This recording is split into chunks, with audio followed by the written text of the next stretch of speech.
Every year in America, there are more than 100,000 new cases of tuberculosis. Of all infectious diseases, tuberculosis is still the greatest killer. This film on tuberculosis presents aspects of its diagnosis, treatment, and control.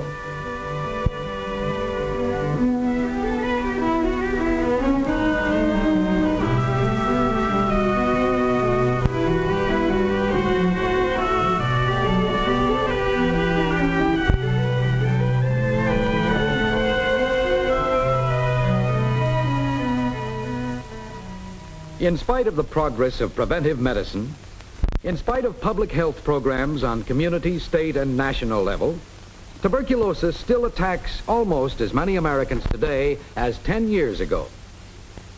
Although the number of deaths from tuberculosis has been gradually falling off. Why? For one thing, industrialization has spread faster than industrial health programs. In some occupations, there remains the hazard of infection. Poverty and ignorance, whether in back country or in city slums, contribute to the spread of tuberculosis. Ignorance or negligence, as in this case, or in this case.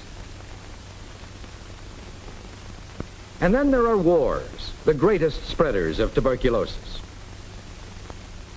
The work of scientists alone cannot eliminate the deadly bacteria that cause tuberculosis. It takes community action. In the city where Mary Smith attends high school, tuberculin tests are given to all pupils.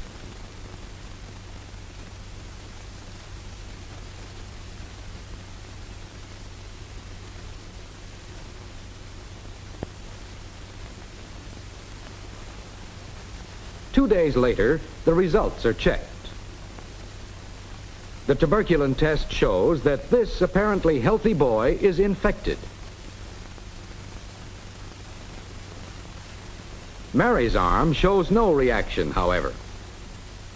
Her test indicates that she has not been infected with tuberculosis. Soon afterwards, Mary's aunt comes to live with her. She seems run down and needs a rest. Actually, she has a well-advanced case of tuberculosis. Through sneezing, coughing, and direct touch, Mary may have been infected. Often, bacilli of tuberculosis are breathed in by their victim. They pass through nose and mouth into the trachea and on through the smaller passages, deeper and deeper into the lung.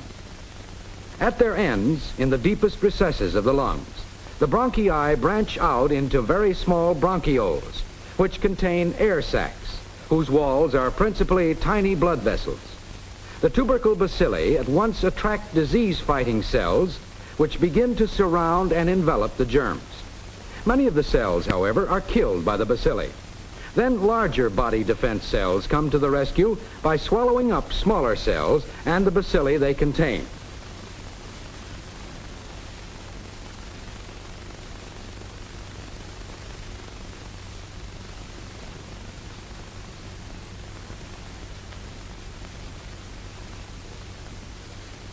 Within a few hours, some air sacs have been filled with masses of these cells, which hold in most of the bacilli and prevent their further spread. At the end of a few weeks, the bacilli, although they may have multiplied for a time, are walled off temporarily.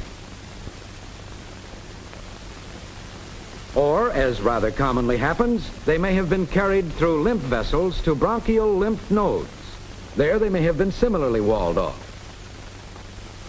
This may have been the case of Mary Smith, who by now has finished high school. She has a job and is working hard, playing hard, making every effort to keep slender. She's having too little to eat. She's getting too little rest and too much excitement. Her vitality and body resistance have become lowered, and tuberculosis reinfection has commenced.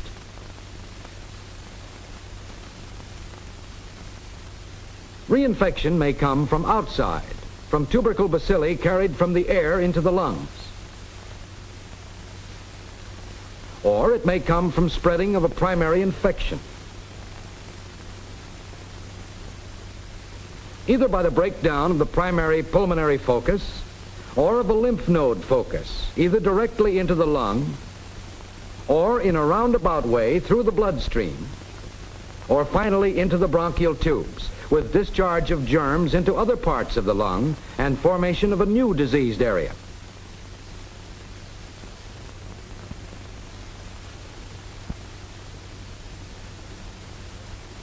Although at any time healing may again take place, the diseased part may grow and spread, forming a larger and larger cavity.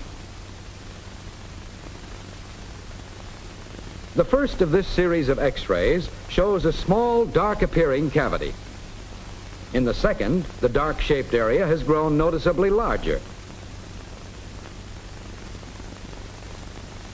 And here, it has reached the advanced stage of chronic ulcerative pulmonary tuberculosis. For several months, Mary has tired easily, and she's been losing weight steadily, and she coughs very often.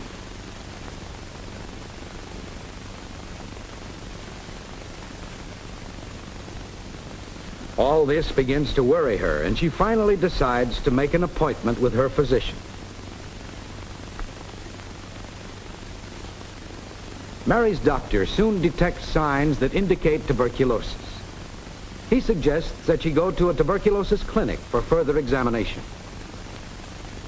She takes a sample of sputum to the clinic. Then she is given another tuberculin test.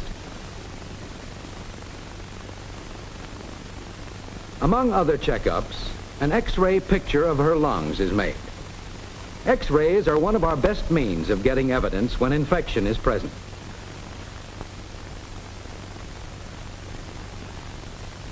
The report of the clinic goes back to Mary's physician. He explains to Mary the findings of the clinic. Then he points out that X-rays show tuberculosis in her upper right lung.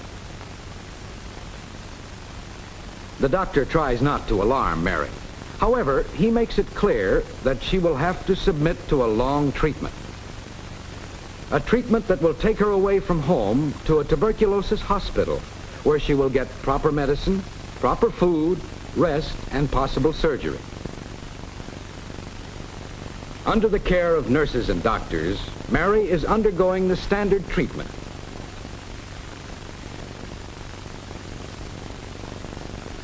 She is being trained in sanitary procedures, like using coverings when she coughs and disposing of them into a receptacle which will be burned.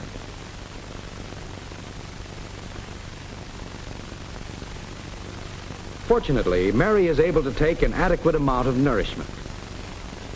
Milk, citrus fruit juices, meat, potatoes, and vegetables. Proper food not only gives her the necessary body fuel, but materials which will heal the injured parts. Repair is a slow process, but proper medicine, good food, and rest will work wonders, even in the advanced stage of tuberculosis, as in the case of the ant. A number of different surgical procedures can be used, either to help the lung rest or to remove the damaged portion of the lung. New drugs are constantly being developed to aid in the recovery of the patient.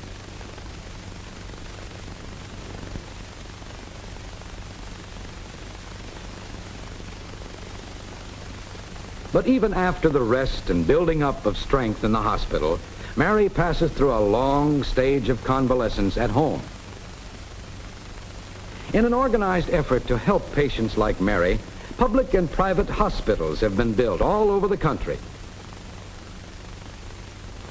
Mobile units like this one for schools, for communities, or for large factories. Regular checkups by a physician help discover infection before it spreads.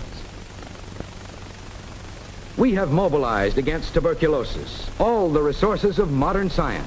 We are constantly building better and more efficient tools. But only by checking an ever-increasing number of citizens, by going after tuberculosis before the disease spreads, can tuberculosis be conquered. Only if we fight it on a nationwide front can we achieve a lasting control over tuberculosis.